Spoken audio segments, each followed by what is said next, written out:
हर successive level में ना food chain के वो केमिकल ख़त्म नहीं होता, रादर बढ़ता जाता है।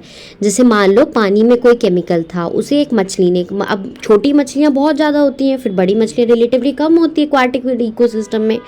तो पानी में जो केमिकल था वो मान लो 10 मछलियों ने कंज्यूम करा, एक बड़ी मछली आके उस 10 मछलियों को कंज्यूम कर गई, तो अब उसकी बॉडी में तो मैग्नीफाई हो गया ना, पहले जितना केमिकल था 10 गुना इसकी बॉडी में हो गया।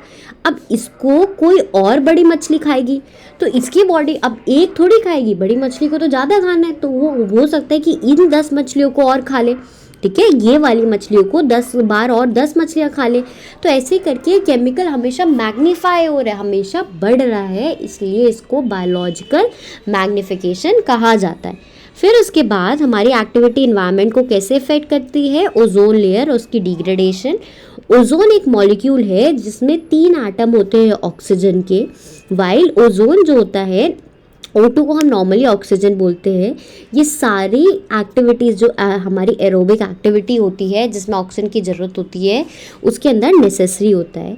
पर जैसे जैसे हम हायर लेवल पे जाते हैं एटमॉस्फेयर में, ओजोन ना, देखो जब हम लोग कौन सी लेयर में रह रहे हैं, हम लोग रहते हैं ट्रोपोस्फेयर में। कौन से में? ट्रोपोस्फेयर में। उसके ऊपर कौन सी होती है? स्ट्रेटोस्फेयर।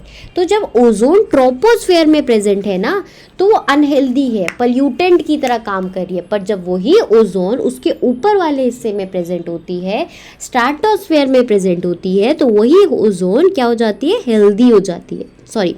वही ओजोन हमारे काम की हो जाती है। वही ओजोन का काम होता है कि सन से जो यूवी रेडिएशन आ रही है उससे हमें बचाती है। मैंने तुम्हें क्या समझाया? ओजोन जो कि एक O3 मॉलिक्यूल है वो ट्रोपोस्फेयर में भी प्रेजेंट है और स्ट्रेटोस्फेयर में भी।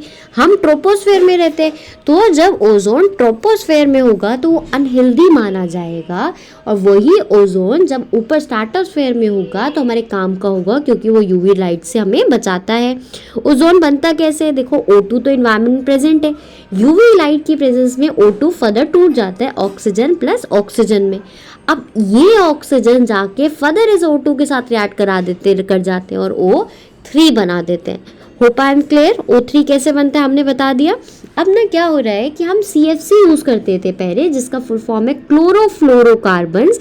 ये फ्रिज में डलता था, AC में डलता था, इसके कारण ना हमारा ओजोन लेयर डिप्लीट होने लग गया था, या ऑक्सीजन को जाके ओजोन को जाके फर्दर तोड़ने लग गया था।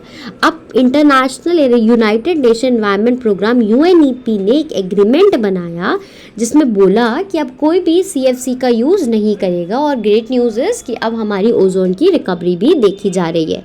फिर उसके बाद आता है गार्बेज जो हम प्रोड्यूस कर रहे हैं वो हम सस्टेनेबल नहीं है, हमें इकोसिस्टम का ध्यान रखते हुए प्रोड्यूस करना है। इसमें रिसाइकिल की बात करी गई है, लाइफस्टाइल इंप्रूव करने की बात करी गई है, ताकि लीस्ट हम लोग सामान प्रोड्यूस करें जो कि वेस्ट में जाए।